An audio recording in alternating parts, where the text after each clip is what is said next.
Мы простаиваем уже неделю, простаиваем с грузом. Груз ждут в России. И как бы люди обеспокоены, нам тоже надо ездить. Зарабатываем деньги только колесами. Тут есть казахские машины, которые стоят пустые совершенно. Почему их не пропускают?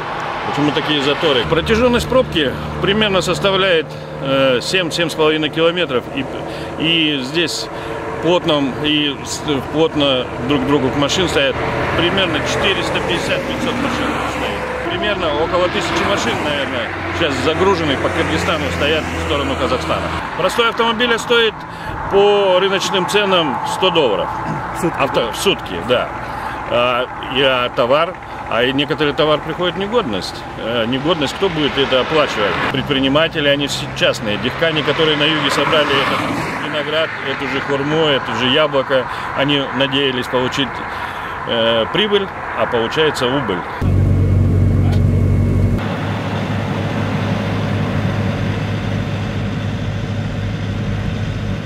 Товар уже испортился.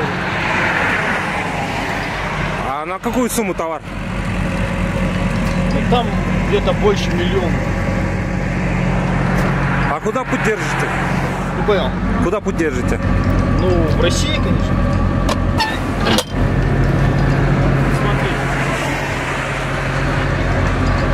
Смотрите.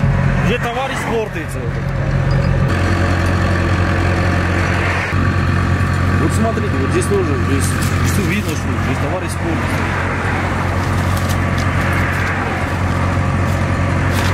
Мы не сможем к кому обратиться, даже не знаем.